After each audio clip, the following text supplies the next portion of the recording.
Filipenses capítulo 4. Vamos então dar início, continuidade ao nosso estudo. Eu vou ser muito breve na leitura que vamos agora fazer, porque temos pouco tempo, devido ao tempo muito útil que passamos antes aqui. Mas agora vamos ler, e vamos ler apenas três versículos. Vamos começar no versículo 10 até ao versículo 13. Eu passo a ler. Diz assim o apóstolo Paulo: Ora, muito me regozijei no Senhor por finalmente reviver a vossa lembrança de mim, pois já vos tinhais lembrado, mas não tinhais tido oportunidade. Não digo isto como por necessidade, porque já aprendi a contentar-me com o que tenho. Sei estar abatido e sei também ter abundância. Em toda a maneira e em todas as coisas estou instruído, tanto a ter fartura como a ter fome, tanto a ter abundância como a padecer necessidade. Posso todas as coisas naquele que me fortalece. Versículo 14 já agora. Todavia fizestes bem em tomar parte na minha aflição. E vamos ficar por aqui, e eu só vou dar início, e os irmãos que têm pensamentos vão dar os pensamentos que o Senhor colocou no seu coração. E eu gostava de começar pelo versículo 10. O versículo 10 ainda há ali uma coisa que a gente ainda não falou, e que é muito importante e que é óbvio que está lá. E o que é que está lá no versículo 10 que é muito importante e é óbvio? O versículo 10 diz assim: Ora, muito me regozijei no Senhor por finalmente reviver a vossa lembrança de mim, pois já vos tinhas lembrado, mas não tinhas tido oportunidade.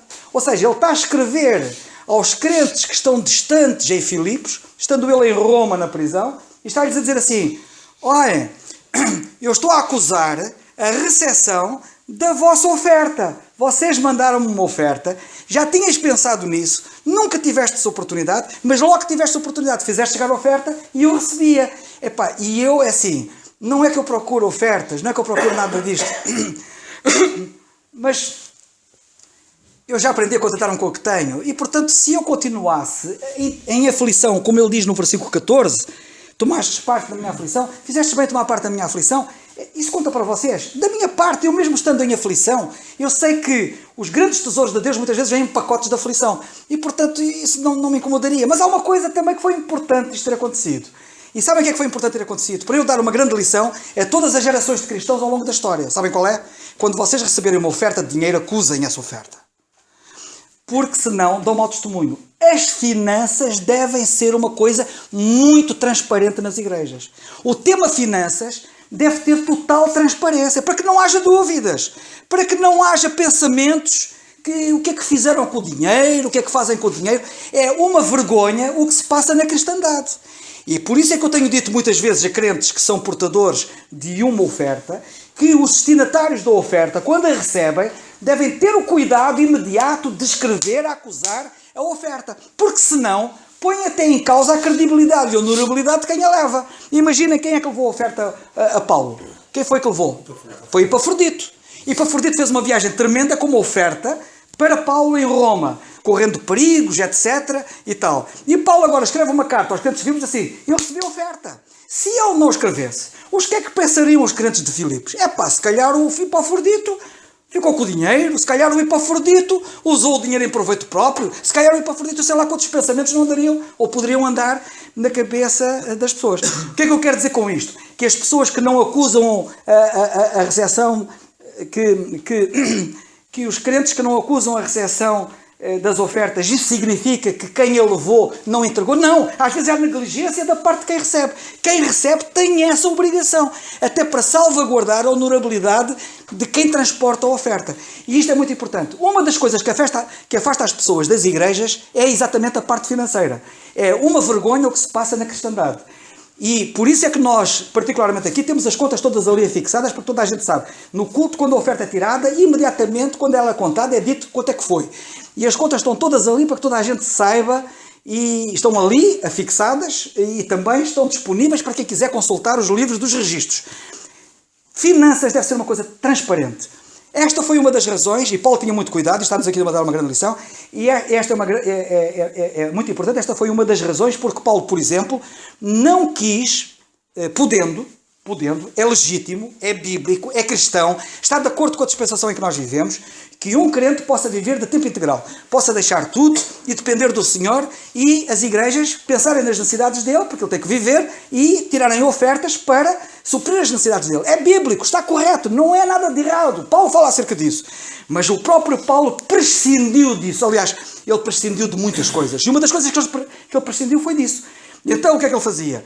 Ele fazia tendas, ganhava algum dinheiro com as tendas e aquilo dava-lhe para dar mais uns quilómetros. Não é? Agora estava preso, não tinha sustento, não tinha maneira, estava em grande dificuldade, estava em grande aflição, estava em grande necessidade, nem tinha dinheiro, nem tinha nada. E pronto, mas o Senhor estava a cuidar dele. E ele ficou contente porque eles mandaram a oferta. Por muitas razões que ele ficou contente. Porque por eles revelaram nobreza, que outros não tinham revelado. E porque também agora eles estão-lhe a dar uma oportunidade de deixar esta grande lição. Quando receberes uma oferta, faz a acusação, acusa a recepção. Isto é muito importante. Já agora só um pequeno pormenor. Anteontem, quando estava com o Nando, à noite, naquela reunião, naquela casa privada em Alfragide, quando nós estávamos lá, e sobre isso tivemos a falar bastante há pouco, e por isso é que temos aqui pouco tempo agora, o Nando teve a oportunidade de dar o testemunho dele a alguns crentes que ali estavam. Porque eles também perguntaram sobre a questão de Angola, etc. E o Nando, quando deu o testemunho dele, falou desde a conversão dele. E sabem o que é que o Nando disse? Uma das coisas que ele enfatizou, que foi muito importante quando ele chegou aqui à Quinta de Conde, andando ele a procurar igrejas em muitos lados, e depois chegou aqui à Quinta de Conde e aqui converteu-se. Sabem o que é que foi? Nando, explica. Pronto, e foi aquilo que, muito rapidamente, e não vou, claro, que contar ao pormenor, mas uma das coisas que me marcou mais e fez com que eu pudesse perceber que, de facto, aqui na igreja em Quinta de Conde havia mais qualquer coisa do que o normal, foi o não ser pedir dinheiro. Porque eu não achei isso normal. Eu pensei, há aqui qualquer coisa de diferente. E isso foi uma das coisas que me marcou muito. E depois, quando eu comecei a perceber mais ao pormenor de como é que a igreja funcionava em si, ainda mais impressionado que eu fiquei com a clareza que havia em termos de financeiros aqui na igreja. Mas isso foi uma das coisas que me marcou, foi não ser pedir dinheiro aos crentes, como infelizmente, e muitas igrejas que eu corri, antes de encontrar a igreja em Quinta do Conde, era feito. E eu dá-me a impressão que escolhia a dedo. Todas as vezes que ia a uma igreja, era precisamente nessa altura que eles pediam dinheiro. E isso fez com que a minha conversão se atrasasse durante muito tempo. Para não falar de outras coisas mais que aconteceram na minha adolescência, de o dinheiro ser uma das coisas que me fazia afastar das coisas de Deus. Porque vi maus testemunhos da parte mesmo de crentes em relação à área financeira não ser tão transparente. E a igreja em Quinta de Conde, e ontem tive o privilégio de poder dizer-lhes a eles que foi uma das coisas que me tocou muito aqui na igreja em Quinta de Conde e fez com que eu começasse a ver. E outra coisa foi a autoridade com que a palavra de Deus era pregada. Isso foi algo que me marcou muito. E entre muitas outras coisas. Mas era isso, basicamente. Graças a Deus. Força! Podem continuar. Posso, Sim, força. Estava a ouvir o Nando a falar e tinha esta passagem já aberta. Vou tentar só ler. Não. Lembrei-me de 1 Coríntios 9, que estavas a citar. A dada altura aqui, Paulo diz, eu já vou ler a passagem toda, para não pormos impedimento algum ao Evangelho. É instrumentos de alguns, isto está relacionado com viver do Evangelho, com as finanças. A maneira como alguns lidam com o Evangelho coloca impedimento ao Evangelho, e foi o que aconteceu com o nosso irmão Nando, que atrasou a sua conversão devido a estes impedimentos ao Evangelho. Então eu queria ler convosco rapidamente. Não precisa ser rapidamente. 1 Coríntios 9, a partir do versículo 6. A partir do versículo 6. Ele está aqui a dizer que está abdicado de alguns direitos, até de ter uma mulher. E aqui no versículo 6. Ou só eu e Barnabé não temos direito de deixar de trabalhar? Quem jamais milita à sua própria custa? Quem planta a vinha e não come do seu fruto? Ou quem apascenta o gado e não come do leite do gado? Digo eu isto segundo os homens? Ou não diz a lei também o mesmo? Porque na lei de Moisés está escrito: não atarás a boca ao boi que trilha o grão. Porventura tem Deus cuidado dos bois? Ou não diz certamente por nós? Certamente que por nós está escrito: porque o que lavra deve lavrar com esperança, e o que debulha deve debulhar com esperança de ser participante. Se nós vos semeamos as coisas espirituais, será muito que de vós recolhamos as carnais? Se outros participam deste poder sobre vós, por que não mais justamente nós? Mas nós não usamos deste direito, antes suportamos tudo para não pormos impedimento algum ao Evangelho de Cristo. Não sabeis vós que os que administram o que é sagrado comem do que é do templo? E os que de contínuo estão junto do altar participam do altar? Assim ordenou também o Senhor que aos que anunciam o Evangelho que vivam do Evangelho. Mas eu de nenhuma destas coisas usei e não escrevi isto para que assim se faça comigo, porque melhor me for morrer do que alguém fazer vã esta minha glória, porque se anuncio o Evangelho não tenho de que me gloriar, pois me é imposta essa obrigação. E ai de mim se não anunciar o Evangelho. É esta a postura do apóstolo Paulo. Ele podia até dizer: vocês mandem dinheiro que eu preciso. Eu preciso porque eu quero ir ali, tenho esta viagem missionária planeada, e vocês... E pedir a várias igrejas. Ele era o apóstolo dos gentios e tinha influência sobre várias igrejas. E não vejo nenhuma vez a pedir dinheiro para ele. Creio eu. Não. Posso estar enganado. Pede para os crentes pobres de Jerusalém. Nunca pede para ele. E vemos, infelizmente, muitos a pedir várias vezes, e é extraordinário que nunca chega. Há uma altura, eu li há pouco, não estou agora recordado de onde está isso, mas em Êxodo 35, quando o Senhor pede ao povo para trazer ofertas para a construção do tabernáculo e de todas as peças do tabernáculo, a dada altura tiveram de passar um aviso pelo arraial a dizer, agora não tem essa passagem de... Mas a dizer para não trazerem mais. Não tragam mais! Não tragam mais, já chega! Ouviram já alguma vez, em alguns desses mega ministérios, alguém dizer: já chega? Não, vemos, não chega, passam outra vez. Porquê? Porque essas pessoas não aprenderam o que o apóstolo Paulo já tinha aprendido, a contentar-se com aprender a contentar-se com o que têm. Alguns não sabem de facto ter pouco. Paulo sabia com quase nada fazer muito. E aqui deixa-nos a lição, e é uma lição muito importante esta, que mesmo que nós achemos que até temos direito a algo, pensemos que há pessoas a olhar para nós e que o nosso exemplo pode ser causa de edificação ou de tropeço. E o apóstolo Paulo poderia perfeitamente: eu tenho direito, então eu quero, dá-me jeito, o dinheiro para ter uma vida mais folgada. Mas ele sabia que estava a lançar os fundamentos da nossa fé e que a sua conduta, a forma como se conduzia, seria um exemplo extraordinário para nós. E se ele conseguir viver assim, nós também deveríamos aprender com ele. E é isso. Se calhar isso está em 27:20, talvez, não sei se está, se não, mas de Êxodo, mas de qualquer das maneiras é um facto que ele disse isso, por acaso não é 27:20. Eu sei que li isto há pouco tempo. Mas é um facto, vocês depois podem confirmar, quando Moisés pede para eles darem para a construção do tabernáculo, e o povo foi muito generoso e trouxe, ele disse: chega, não tragam mais. Em muitas igrejas deviam mesmo dizer isso. Não tragam mais. De maneira que isto é um assunto... 36:6. Obrigado. Desculpa, nenhum homem nem mulher faça mais oferta alguma para a oferta alçada do santuário, assim o povo foi proibido de trazer mais. Proibido. Tinham matéria bastante para toda a obra que havia de fazer-se e ainda sobejavam.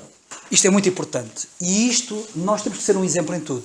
E se nós não formos um exemplo nestas coisas que aparentemente não são importantes, mas são muito importantes, nós não somos diferentes. E nós somos diferentes em tudo. Começamos logo por ser diferentes porque o Senhor nos salvou. Ontem bateram à porta lá em casa 2 mórmonos. Eu vinha a entrar em casa, eu vinha a entrar da rua e eles já passaram o passo a ver se me apanhavam. E eu apressei o passo a ver se me escapava. Entre aspas. Mas quer-se dizer, entrei no prédio e foram chatear a minha vizinha do lado. E depois a seguir vieram bater à minha porta. E eu estava a jantar, sozinho ali a jantar, a desfrutar da minha refeição. Assim, olha estes agora, estão a incomodar o meu repasto. Mas eu pensei assim, ou não ligo nenhuma, ou vou lá. E eu entendi que devia interromper a minha refeição e ir-lhes abrir a porta. E abri-lhes a porta, e eles estenderam a mão para me cumprimentar, eu também estendi a mão, também me cumprimentei. E depois eles, não sei o quê, eu disse, o que é que vocês andam aqui a fazer? E tal, e não sei o quê. Eles esboçaram um gesto e disse assim, desculpem lá, essa placa que vocês trazem aí no peito, Elder, vocês são casados? Ai não, e tal, eu não sou casado. Então, e você é casado? Não. Então, olha, começam logo por... Vocês estão a mentir. Vocês andam aqui de casa em casa, de porta em porta, e vocês não merecem confiança, porque vocês estão a mentir. Vocês estão a dizer que são elders, e os elders na Bíblia são casados, portanto, se não são casados não podem ser elders. Como é que é? Como é que é? Expliquem lá agora como é que é. Começou assim a conversa. A Joana foi testemunha do que se passou, mas, portanto, isto é muito importante, ou seja, credibilidade. E muita gente perde a credibilidade com muita coisa. E nós não podemos perder credibilidade. Porque nós trazemos o Evangelho, é uma responsabilidade tremenda. Tremenda mesmo. Que Deus nos ajude, que Deus nos guarde, mas que Deus nos ajude a sermos um exemplo. Mas este aspecto é importante na carta aos Filipenses, mas talvez alguém tenha mais alguma coisa a dizer. Muito rapidamente, só queria partilhar com os irmãos o seguinte.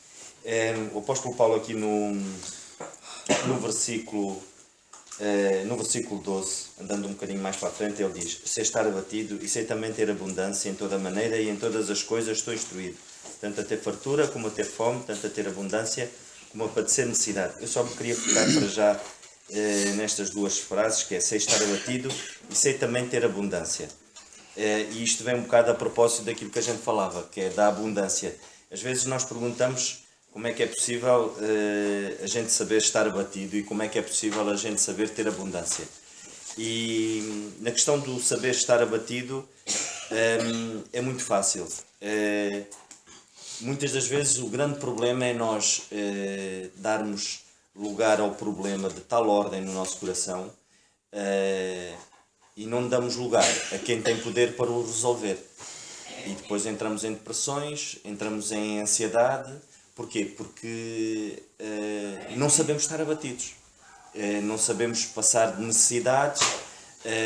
Porquê? Porque muitas das vezes não damos valor àquilo que o Senhor nos dá, aquilo que nós temos nas mãos, porque o grande problema é que nós somos mordomos, nós somos dispenseiros daquilo que o Senhor nos dá, nada é nosso.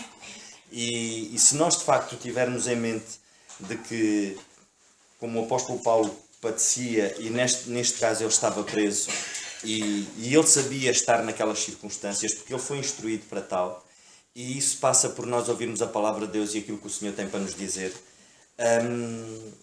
Nós só rapidamente podemos ler em Provérbios, e o Senhor diz-nos assim, alerta-nos, em Provérbios no capítulo 12, e no versículo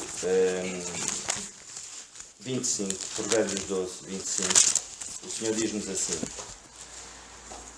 a propósito da questão de estar abatido.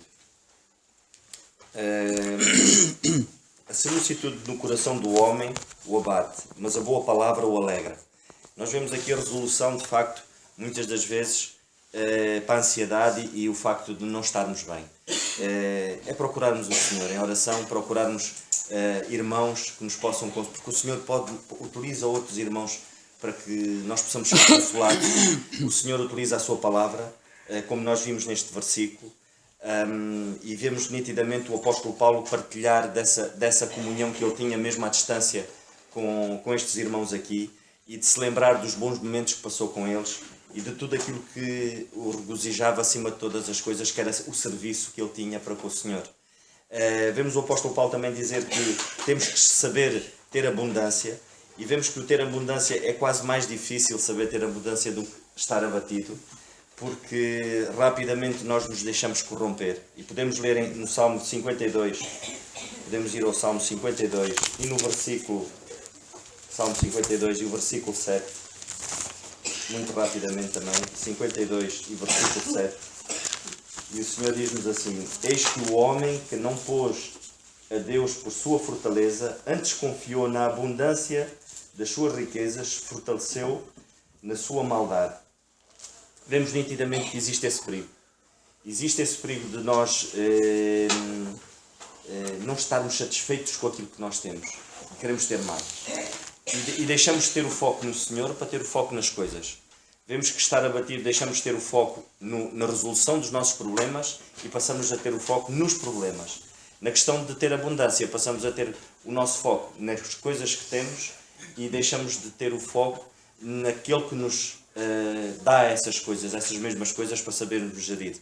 E mais grave ainda é nós amarmos essas coisas. Podemos ler em Eclesiastes, muito rapidamente, Eclesiastes no capítulo 5 e no versículo 10. E o Senhor diz assim: o que amar o dinheiro nunca se fartará de dinheiro, e quem amar a abundância nunca se fartará da renda. Também isto é vaidade. Vemos esse perigo. E vemos esse perigo hoje em muitas igrejas. Há muitas igrejas hoje que não pregam, e foi aquilo que o nosso irmão Daniel dizia, e a palavra de Deus diz, muitas igrejas hoje não pregam a palavra do Senhor na sua profundidade, pregam na sua superfície só, e mal. Porquê? Porque não convém falar de certas coisas, não convém aprofundar. Porquê? Porque vai doer. Há irmãos que provavelmente até dão boas ofertas e nós vamos ferir a sensibilidade desses irmãos. Então não vamos tocar nesse assunto. E muitas igrejas vivem assim hoje. Não se toca. Porquê? Porque a parte financeira, lá está, a parte financeira vai ser tocada, vai ser ferida. E então não vamos tocar. Se calhar vamos como que censurar a mensagem do pregador para não falarmos nesse assunto.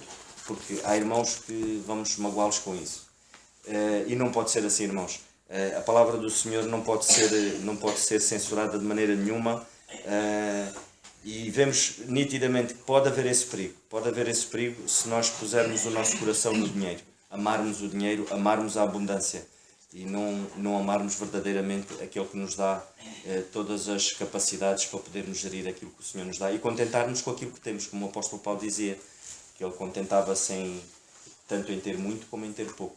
Que seja esse o nosso sentimento e que possamos estar atentos àquilo que o Senhor tem para nos dizer. Vemos mais à frente, o apóstolo Paulo também fala na segunda carta a Timóteo acerca do dinheiro e os perigos que há, mas eu vou passar a palavra ao teu irmão, que possa dizer mais qualquer coisa. Era só. Eu queria dizer uma coisa só muito rapidamente, é assim, nós estamos aqui jovens e eu quero que vocês, não vos quero forçar naturalmente, não é? Mas vocês não se inibam, porque vocês dizem, está ali o Carlos a falar, está ali o Daniel a falar, eu até que eu vou ficar aqui calado e não digo nada. Não façam isso. Têm pensamentos que o Senhor pôs no vosso coração, não se inibam, dê-nos. Eu quero que o estudo bíblico seja como o estudo bíblico deve ser uma escola. Eu falei-vos já há bocado os mormons com quem eu falei ontem, eles foram surpreendidos, eles não estavam à espera que os disparos saíssem daquela maneira, não estavam minimamente à espera, provavelmente aqueles dois pela primeira vez foram confrontados com uma situação daquelas, mas houve mais, isto não foi só isto. Por exemplo, uma das coisas que eu disse, isto é importante aqui para os jovens, já vão perceber porquê. Uma das coisas que eu disse foi assim, vocês vêm aqui, vêm o quê? Eles já andavam com o livro na mão, que é o livro do Mormon, vocês andam meio com isso, vocês querem me impingir esse livro? Um livro de um falso profeta, Joseph Smith, um falso profeta, um indivíduo que defendeu a poligamia, que defendeu o racismo. Vocês já foram ver o que é que esta semana saiu, as últimas descobertas que fizeram sobre a Igreja Mormon? Vão lá ver, porque na internet está lá tudo. É uma vergonha. Diz assim, se fosse você estava calado. Vocês não querem impingir esse livro desse falso profeta que fala num anjo.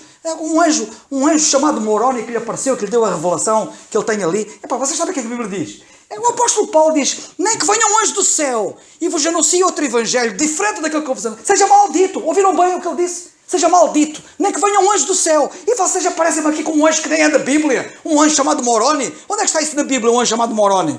Mesmo assim, tem que ser assim. E era com esta veemência que eu estou aqui a falar.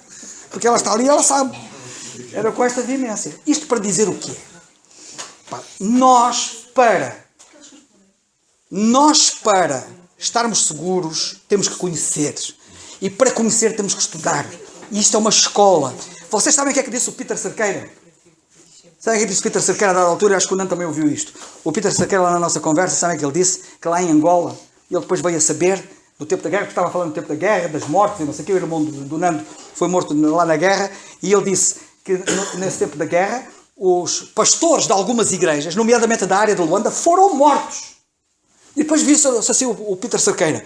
Alguns pastores da área de Luanda, porque o meu pai sabe, porque o pai dele era pequenino, mas o pai dele sabe. Ele disse, alguns pastores foram mortos. E eu disse assim, mas vocês pensam que houve algum problema em relação à igreja? A igreja não sofreu nada, sabem porquê? Porque as igrejas como nós funcionamos, não é as igrejas todas, as igrejas como nós funcionamos, podem matar os anciãos que a igreja continua. Porque a igreja, os crentes estão todos a ser bem preparados, para estarem preparados para combater, mesmo que o comandante caia, e ele é tipo fuzileiro. Eu sou fuzileiro. Vocês sabem que os fuzileiros, eu sou o fuzileiro oficial fuzileiro, mas os fuzileiros têm sargentos e têm praças. Qualquer praça, que é o posto mais baixo, não é? Lá dos fuzileiros, se o pelotão onde ele estiver, se a equipa onde ele estiver, ou a secção onde ele estiver, ou a companhia onde ele estiver, for dizimada, e ele ficar sozinho, ele não fica arrumado. Ele é tipo Rambo. Os fuzileiros são preparados para serem Rambos. E, portanto, atuarem sozinhos. Eles tanto atuam em conjunto como atuam isolados. E eles são preparados para isso. E o cristão, mais do que nunca, sabem porquê? Porque a Bíblia diz, ser um bom soldado de Jesus Cristo. Ora, para mim, um bom soldado tem que ser fuzileiro. Porque soldado que não seja fuzileiro não é bom soldado. Opa, e o que eu quero dizer é o seguinte, vocês estão-se a rir e vão dizer assim, mas existem os comandos, existem os paraquedistas, existem os rangers. É verdade, eles também são bons soldados, são tropas especiais. Mas o que eu quero dizer quando eu digo fuzileiro é ser uma tropa especial. É uma tropa especial, não uma tropa normal. É um bom soldado. Paulo disse a Timóteo, ser um bom soldado. E eu quero que vocês sejam bons soldados. Mas para serem bons soldados têm que dar corda aos sapatos. Portanto, estudem a passagem, apliquem-se e não se inibam, a sério. Não se inibam. E por isso eu tenho que me calar.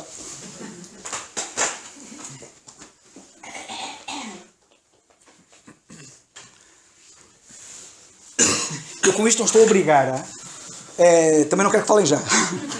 Mas o que eu quero dizer com isto é que não se inibam, porque sei que nem todos têm o dom da palavra, nem todos têm o dom de ensinar, nem todos, pronto, ok? Mas é assim. Mas também sei que Deus vai fabricando e vai trabalhando e vai me preparando. E, portanto, sei que alguns nunca vão dar qualquer tipo de ensino, porque não é o dom que Deus tem para eles. Mas o que eu não quero é travar ou impedir que aqueles que o têm se floresçam. Força, Daniel. Obrigado por me chamar jovem. Não, é só para não perdermos tempo. Sim. O tempo é ouro. Eu tenho uma coisa, pretendo que seja rápida para dizer. Como o Carlos teve a ocasião de falar há 2 semanas, esta questão de saber estar com abatido ou com abundância, estar com fartura ou com fome, não é para qualquer um. Não é para qualquer um. É só para aqueles que já... Ou seja, não é para iniciantes.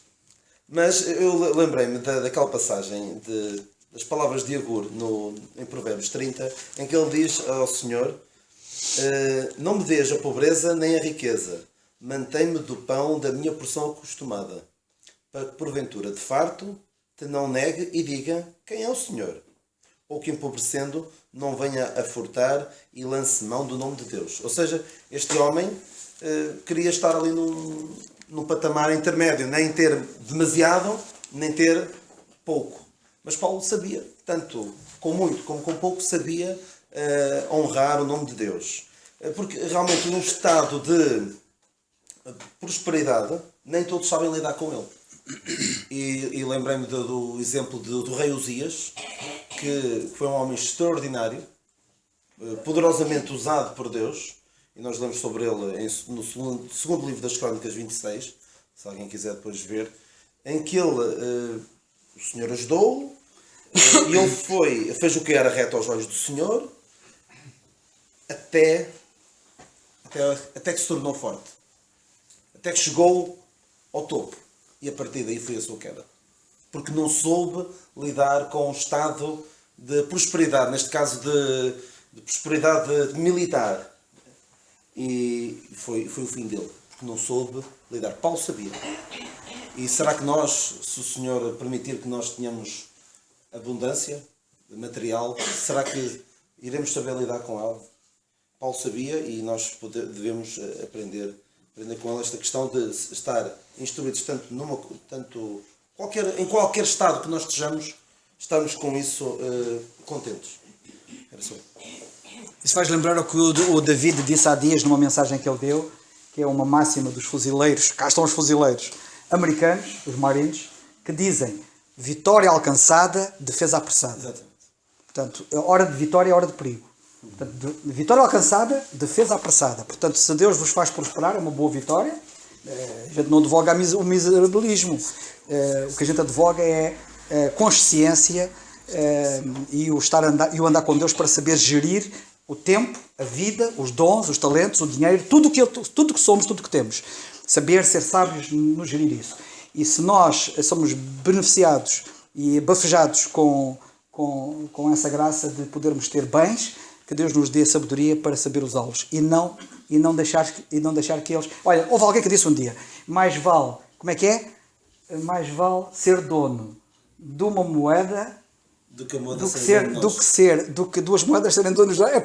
Diz-se de maneira diferente, mas a ideia é essa. Mais vale ser dono de uma moeda do que ser escravo de duas. Acho que é mais ou menos isso. Mais vale ser dono de uma moeda do que ser escravo de duas. O problema é que alguns, quando começam a duplicar e a multiplicar os bens, tornam-se escravos dos bens. E nós temos que dominar os bens. Os bens são para nos servirem, não é para nós os servirmos e sermos escravos deles.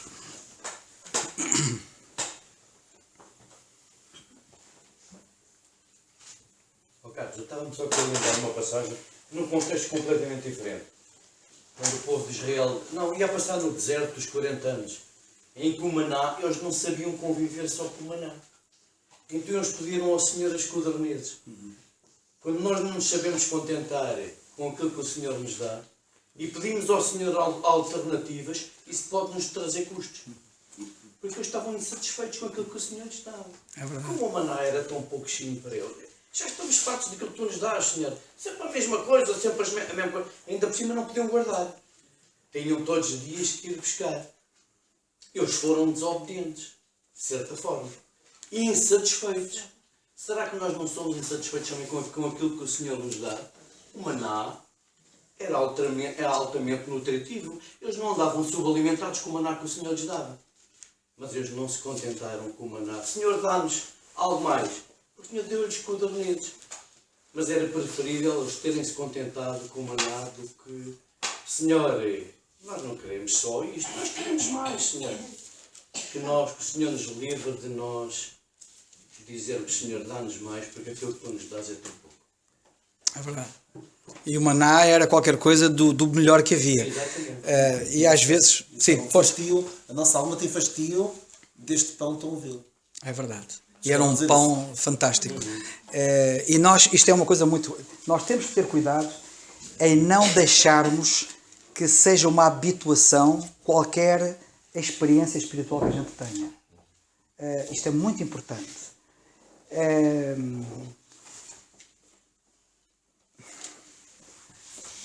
Existe... Ainda há bocado estive a meditar nisso, mas eu vou dizer.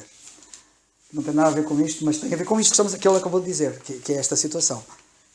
O apóstolo Paulo termina a carta aos Coríntios, a segunda carta, se não estou em erro, com uma bênção. Que a graça do Senhor Jesus Cristo, que o amor de Deus, que é do Deus Pai, e a comunhão do Espírito Santo seja com todos vós.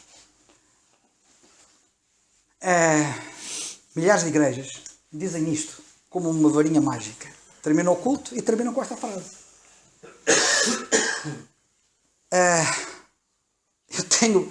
Que Deus tenha misericórdia dessas igrejas que o fazem assim, mecanicamente.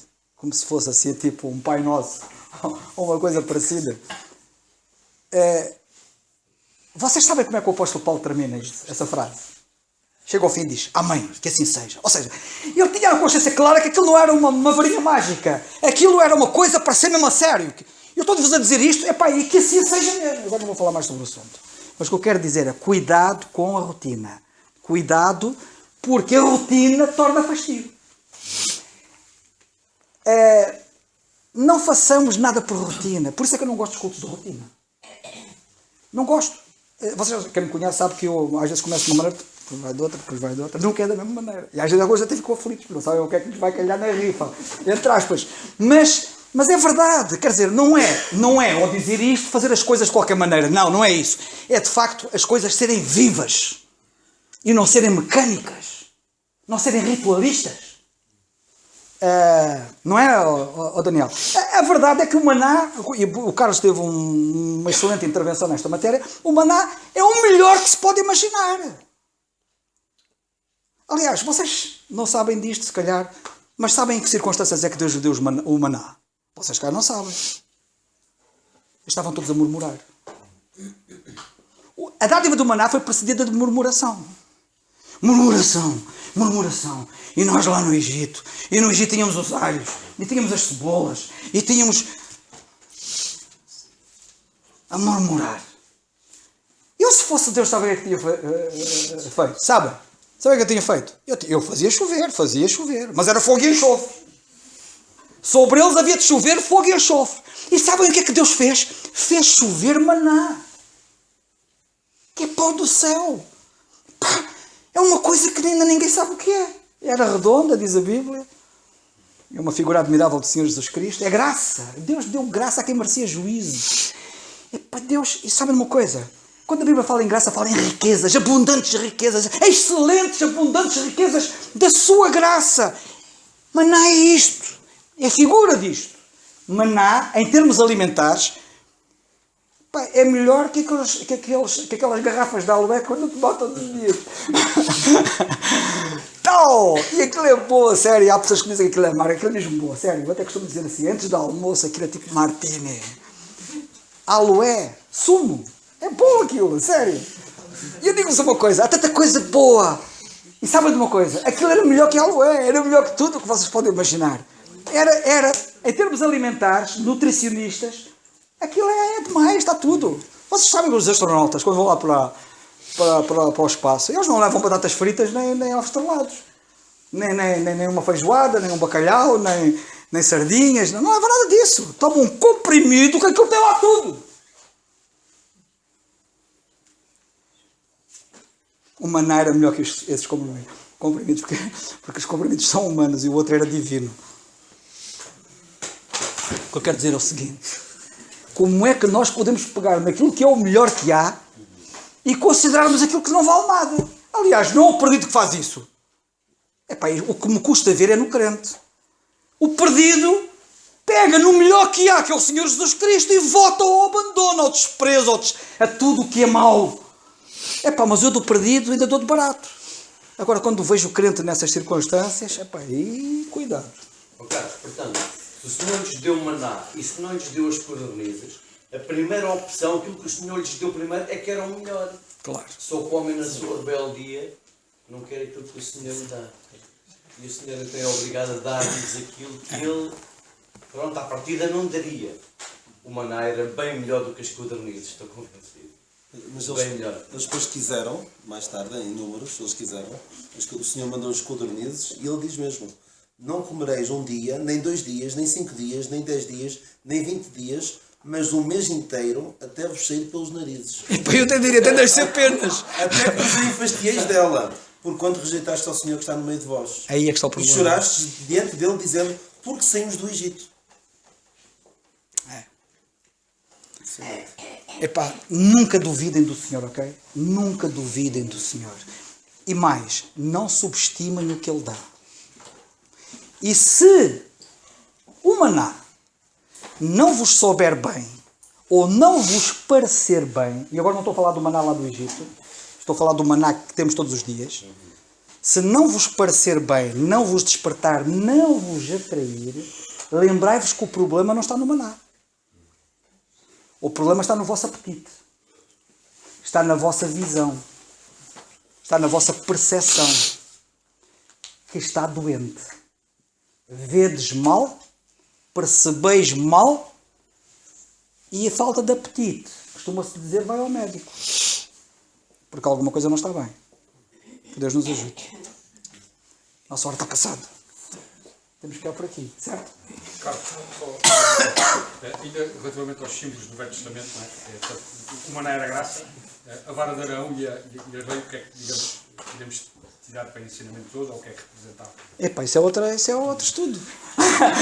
Mas a vara de Arão tem muitas lições. Mas uma das lições que tem é que está associada à ressurreição, visto que ela floriu, não é? E está associada, estamos a falar de uma vara é uma coisa morta. Ok?